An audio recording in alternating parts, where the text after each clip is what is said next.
Ito ang nakakagulat na balita na dapat malaman ng taong bayan na trending ngayon sa mundo ng social media at pilit ayaw ipalabas ng mga bias media sa publiko. Sadyang ang lahat talaga ay may hangganan at kahit kailan hindi talaga mananaig ang kasamaan laban sa kabutihan. Mukhang makakamit na di umano ng dating Pangulong Rodrigo Roa Duterte ang hustisya matapos ang ilang buwan na paghihintay at malawakang prayer rally all over the world. Taong bayan, lalong-lalo na ang mga solidong taga-suporta ng dating Pangulong Rodrigo Duterte ay ito na ang pinakamalaking magandang balita na dapat malaman ng taong bayan na siyang ikakagulat ng mga kumakalaban sa mga Duterte at sa mga loyalistang magpasa hanggang ngayon ay bulag pa rin sa katotohanan. Ano kaya ang magandang balita na ito mga kababayan? Ating alamin. Pero bago ang lahat, kung bago ka pa lamang sa aming channel, please huwag kalimutang mag-like, subscribe at i-click ang notification bell para mas maging updated ka palalo sa lahat pa ng bagong video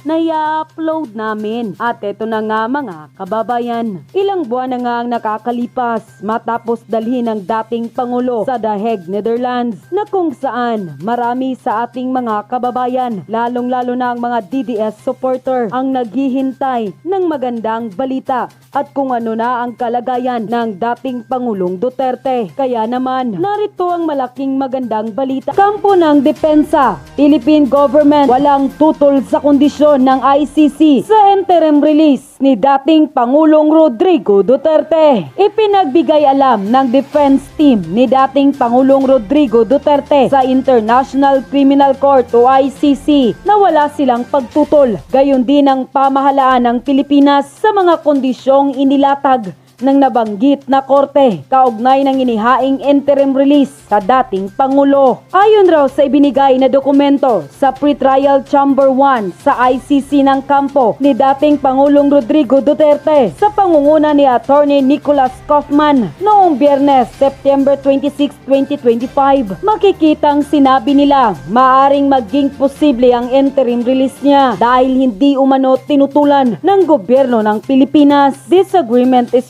offered by Council, who was formally instructed by Mr. Duterte to do all possible to ensure his interim release in the full understanding that will apply to any conditions for interim release, a possibility now contemplated without any objection by the government of the Republic of the Philippines, which surrendered Mr. Duterte to the International Criminal Court, nakasaad sa dokumento.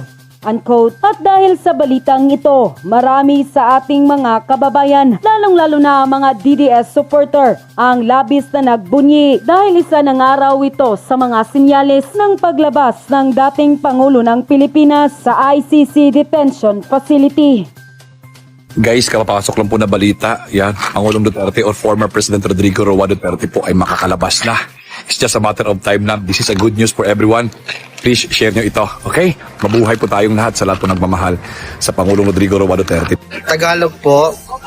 Sa mga Tagalog po nating mga kababayan, sana po ipagdasal nyo si PRRD at i-welcome nyo po siya sa pag-uwi niya. Emotional ko but I don't want to cry. Oh my God! Oh my God! Oh my God! Makauwi na talaga. It calls for celebration talaga. Thank you, Lord. Thank you, Lord. Hearing our prayers. Alam ko na you praying for this not happening, but... Uy, pag muli siya tayo maunto ko sa kuan, Davao. Ano, huli ka tanong. Dapat ang sponsor. Nanglibot akong balibo, guys.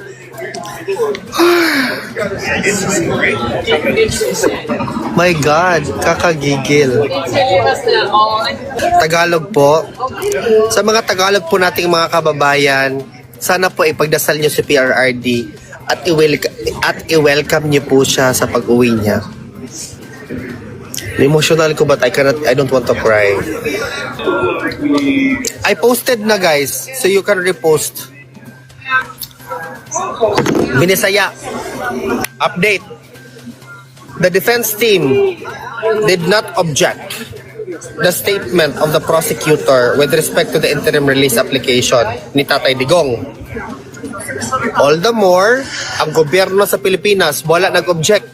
Aron, nakulbaan na si Anticlair, nakulbaan. Nakahanap din kami ng isang bansa na nagsabi tatanggapin namin siya. Magbibigay po muna ako ng update, ma'am, kay dating Pangulong Rodrigo Duterte. Marami po sa ating mga kababayan ang pumupunta po doon sa Hague. Nagpapakita ng kanilang suporta.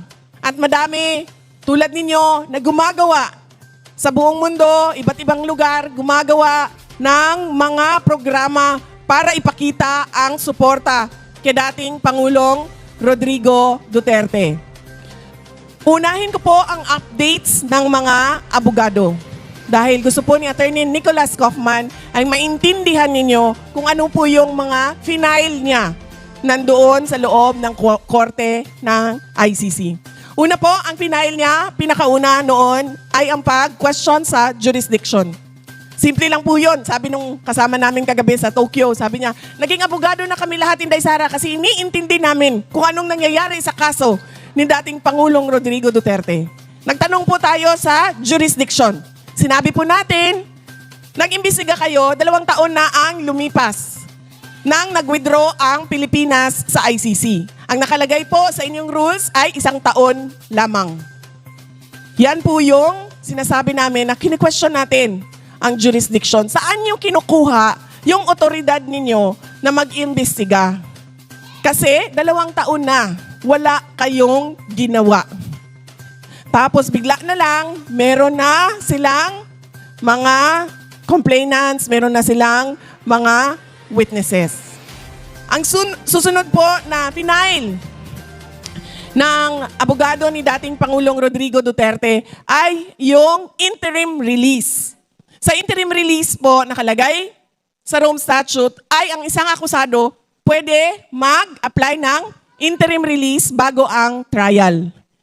Nag-apply po si dating Pangulong Rodrigo Duterte. Medyo tumagal lang kami dahil nahirapan din kami humanap ng isang bansa na tatanggap sa kanya. At dahil wala akong pinagkakatiwalaan sa Pilipinas noon na kausapin ko patungkol sa interim release. So ang ginawa ko, kinausap ko yung mga nakilala ko sa ibang bansa dahil sa trabaho ko. Meron akong mga nakasama, nakilala noon sa pag-ikot ko sa Southeast Asia dahil sa Department of Education at dahil sa trabaho ko sa Office of the Vice President. So kailangan ko pa silang kausapin at kailangan ko pa silang paintindihin kung bakit kailangan namin, ng pamilya namin, ang tulong nila. Kaya medyo tumagal kami, pero nakahanap din kami ng isang bansa na nagsabi, tatanggapin namin siya.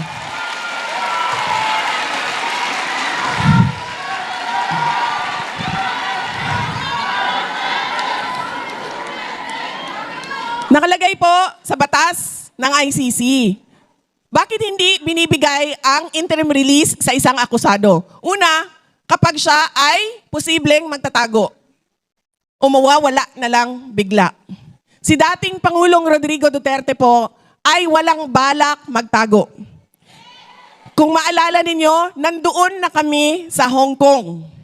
Pwede na siyang mawala doon.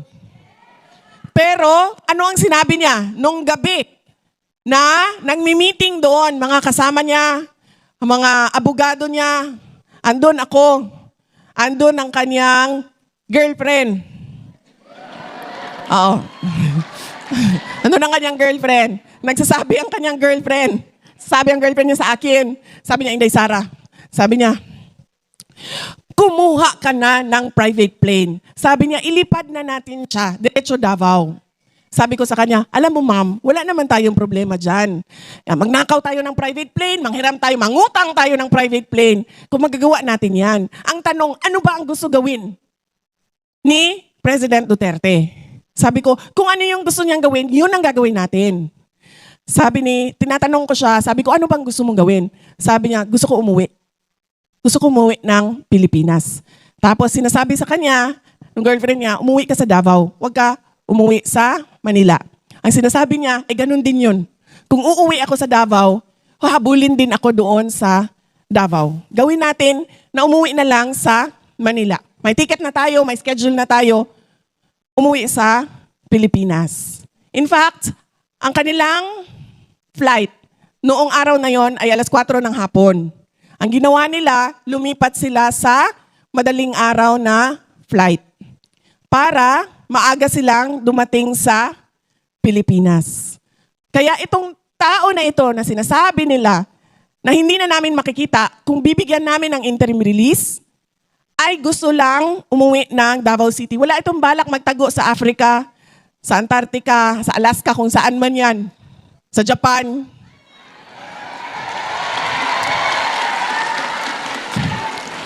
Wala siyang balak magtago. Dahil ang gusto lang niya, umuwi sa Davao City at gusto niyang mamatay doon sa Pilipinas. Paulit-ulit niya yan sinasabi. Gusto kong umuwi dahil gusto ko doon sa Pilipinas mamatay. Yan ang kanyang habilin. Totoo yan, ma'am. Yan ang sinasabi namin. Human rights. Yan ang sinasabi namin sa ICC. Kinuha nyo, 80 years old na. At sigurado kami, alam ninyo nung kinuha ninyo na may sakit yung 80 years old na kinuha ninyo. Paano namin nasabi? Kami nga na nanonood lang sa TV, nakikita namin na hindi na makalakad. Di ba? Binubuhat na siya ng 4 na tao. Tinulak na siya paakyat ng eroplano. So sigurado kami na alam din nila na ang kinuha nila ay may sakit. Kaya yan din ang sinasabi namin. Kailangan ibigay ninyo, kung kayo ay para sa human rights, kailangan maging humanitarian din kayo sa inyong desisyon sa interim release. Dahil itong akusado na ito ay kailangan niya ng caregiver. Hindi siya pwedeng mag-isa sa kwarto. Examplean ko kayo ng gaano kagrabe na kailangan niya ng assistant. Ang aking kapatid, si Kitty, ang trabaho niya yan ay kung ano ang pangangailangan ng tatay namin. Lahat ng pangangailangan niya. Gikan sa tina, sa buhok, sa manicure, sa pedicure, sa damit, si Kitty yan. Sasabihin niya ni Kitty, malapit na ang tiglamig. So, kailangan maghanda ng damit. At sasabihin niya ni Kitty, ilabas na yung mga hindi ginagamit kasi iuwi na. Ganyan. Ganyan ang trabaho niya. Lahat ng pangangailangan. Pagkain, tinatanong niya, PT, nag-PT ba? Lumabas ba? Naglakad ba? Ganon. Pagdating naman sa akin, ang trabaho ko ay puro lang politika at chismis. Sinasabi ko sa inyo. At pangatlo, I love life. Kasi si Kitty, medyo bata pa. So hindi siya open sa, ang tatay niya ay madaming girlfriend. So yan lang ang tatlo sa akin. Unang-una, politika. Kagahapon ba? Kagahapon. Oh, mauna ni, kasaba na po ko sa organizer, kaya wala na po ko sa script.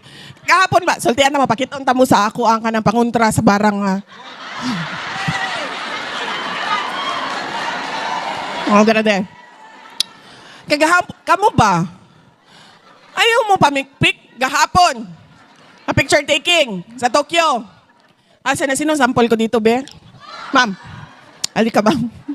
Oh, si Inday Sara daw ni. Ana, picture. Asa nang? Ana, pagkaman na siya, God bless you. Unya, alangan kay busy man ko, daghan man kayo og tao, di ba? Paglingi na ko, wala na siya. Mama, ibalik. God bless you, pod kay para. Okay. Anak.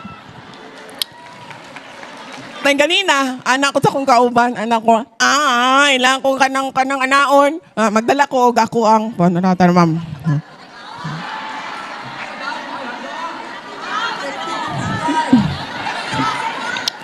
Magdala yung ko. Kaya nga no, di man ko sigurado nga Duterte mo tanan. Basta na ay pink dire o yellow dire.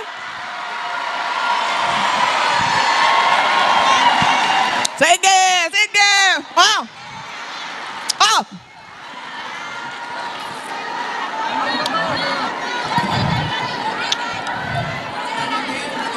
Yung man oh. Oh, lagi-lagi kuha niya sa kanang. Oh. De, wala. Mga pink o yellow ka. Bala mo din ah. Sige, pik-pik mo.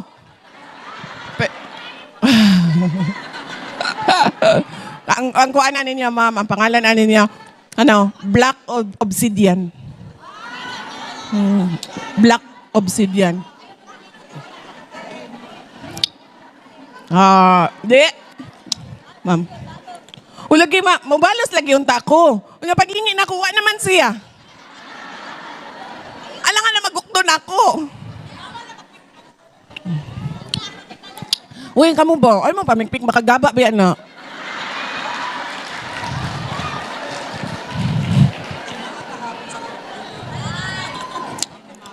Oo, uya. Wala ba yata kibalo sa mga ganang tinaguan nila, no? Naka-green og t-shirt, pero pag ablihan ni mo ang kasing-kasing, yellow di ay ang... Uy.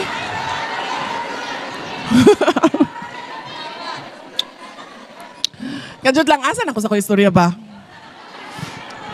Madistract manggod ko aning mga tao sa...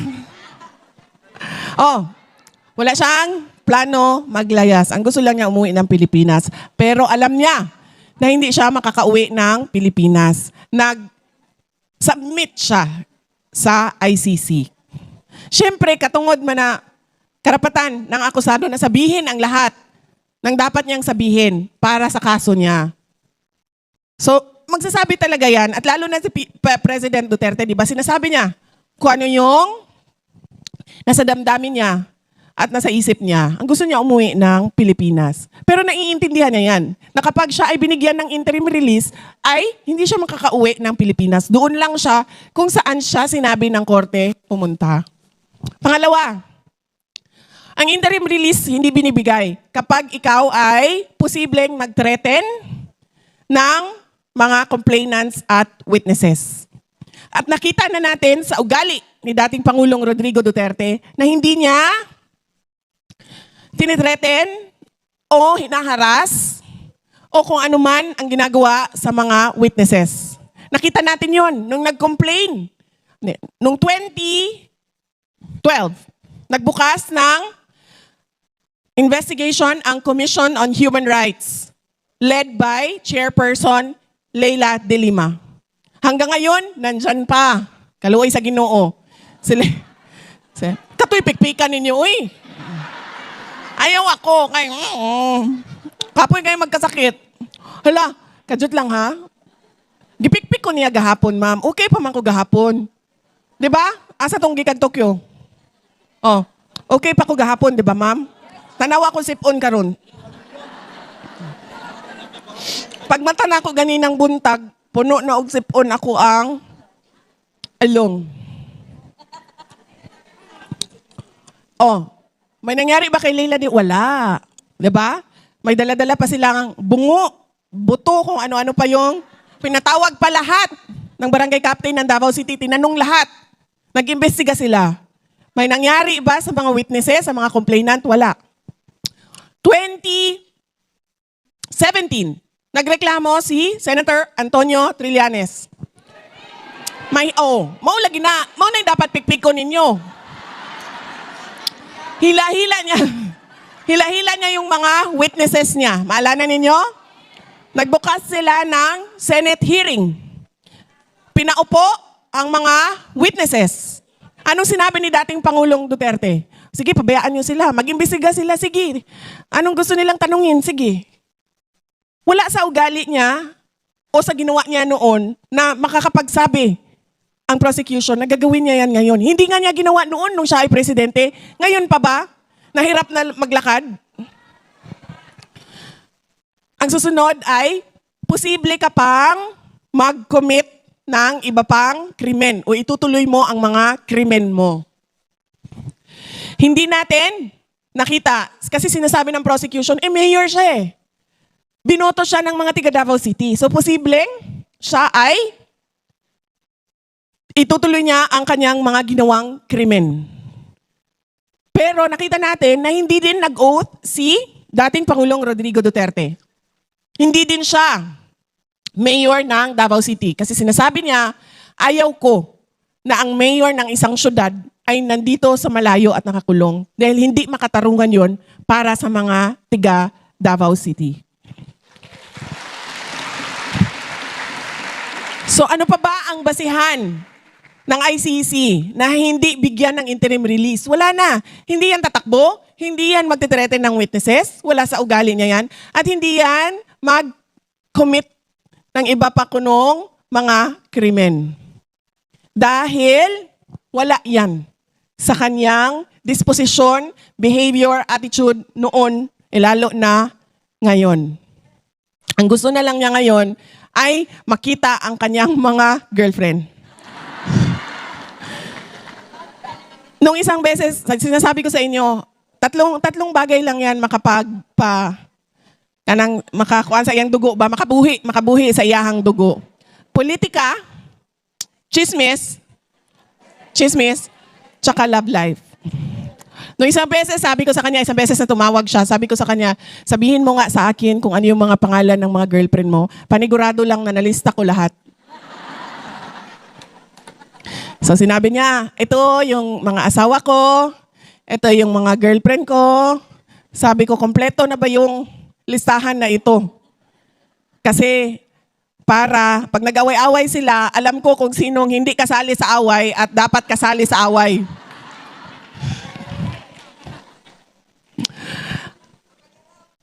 Oh, ma'am. Kibalo ka ba? Sorry, sana organizer. Sir. Kasi sabi nila, habaan mo ang picture taking mo, magagalit yan sila sa amin lahat kasi sinabi namin may picture. Alam mo ba, ma'am? Wala akong nakitang girlfriend ni dating Pangulong Rodrigo Duterte na nagalit sa kanya. Wala akong nakitang ex-girlfriend ni dating Pangulong Rodrigo Duterte na yung pangit yung breakup nila. Wala. Lahat ng ex-girlfriend niya, kusa silang umalis dahil ayaw na nila siya. Totoo yan. Totoo yan. Umalis na lang sila dahil ayaw na nila si PRRD. Wala kang makakausap na ano. In fact, yung mga ex niya, nag-iiyakan pa ngayon dahil sa nangyari kay dating Pangulong Rodrigo Duterte. At alam nyo ba, kung tinanong ko siya niyan sabi ko, nung isang beses bumisita ako, harapan kami, sabi ko, alam mo, napansin ko, walang galit sa iyo ba? Lahat nangangamusta sa iyo, yung mga girlfriend mo. Lahat nangangamusta sa iyo, lahat nag-aalala para sa iyo. Sabi ko, bakit ganyan? Bakit ako, yung ex-boyfriend ko 30 years ago, galit pa rin ako sa kanya? Di ba, ma'am? Hanggang ngayon, di ba? Yung mga, di ba? Yung mga naghiwalay noon, galit pa rin kayo sa kanila hanggang ngayon? Di ba? Sa kanya, walang ganun, ma'am. Tapos sinanong ko siya, bakit? Ito ang sagot niya, ma'am. Ang sagot niya, ang babae, kahit ano pa man yan siya, kahit galing yan siya sa kung anong background, anong pamilya, anong trabaho niya, may trabaho siya, wala siyang trabaho, natapos siya ng pag-aaral, hindi siya natapos ng pag-aaral, sabi niya, ang babae, iisa lang yan. Lahat ng babae, prinsesa.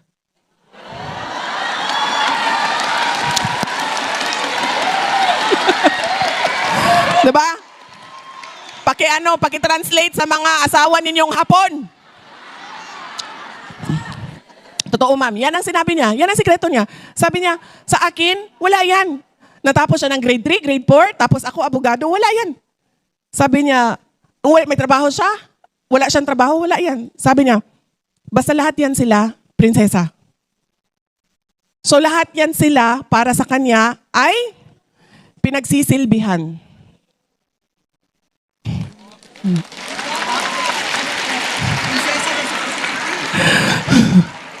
Yan. Hindi ko lang alam kung gusto niya yan sabihin sa inyong lahat, pero yan ang sagot niya sa akin. Dahil nagtaka talaga ako, bakit walang ex-girlfriend na galit? Na walang ex-girlfriend na nagsabi, Mayra niya. Except sa akong mama. Pagkulong sa akong papa niya, akong mama, may rapod na niya, day.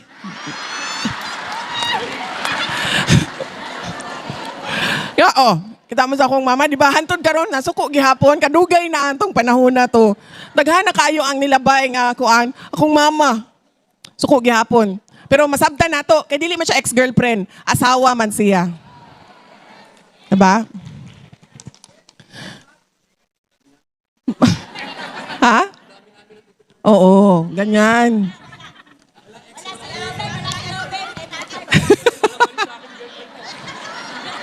Lahat ng girlfriend ko, nanapan niya ako.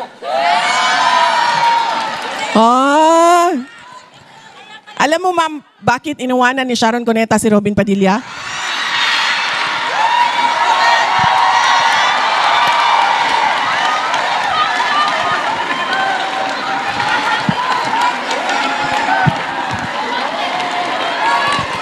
Yan. Ganyan ang mga gusto ni PRD na mga chismis. Ma'am, pagalitan na ako ng organizer. Hindi, Sarah, hindi ito panahon ng chismis. Oh. Ayaw nga, masuko niya to si ma'am. Ngano daw siya? Hala. Ayaw kasuko pa. Ikaw gyapon.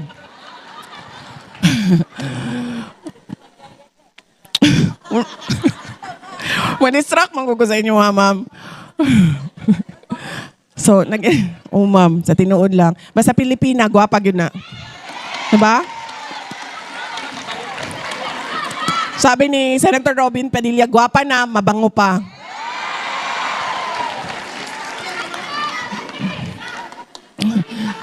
Ang sunod na pinail ng abogado, ay yung sinabihan nila ang korte. Pinapaintindi nila sa korte na tingnan muna natin kung pwede pa ba mag-trial ang akusado. Kaya po, hanggang ngayon ay hindi pa inaaksyonan yon na nag-file sila nung sinasabing competency. Tingnan natin kung ang akusado ay makapag-trial pa. Meron kaming mga expert, kumuha kayo ng mga expert at maglitis tayo, mag-hearing tayo sa kapasidad, competency ng akusado na mag-trial. So yan po yung tatlo na mga pending na mga dokumento na hanggang ngayon ay inaantay ng abogado kung ano ang desisyon. Ang corruption.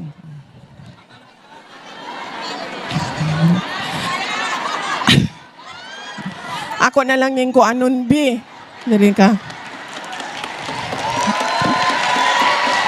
Asan yung box, sir, para may sandalan si ano? Kasi nga, hindi na nga ito siya makapaglakad na siya lang mag-isa. Kaya kailangan natin ng box dito.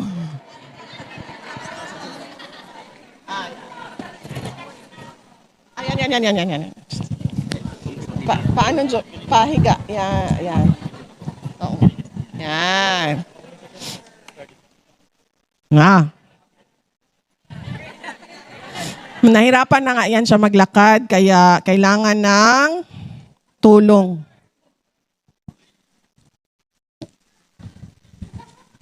Okay? Yan. Ang korupsyon. Ang korupsyon ay pang-aabuso. Ang mukha ng pamahalaan ngayon ay pang-aabuso at korupsyon. Ang ginawa nila kay dating Pangulong Rodrigo Duterte ay pang-aabuso. At yun na nga mga kababayan, ano na ang masasabi mo?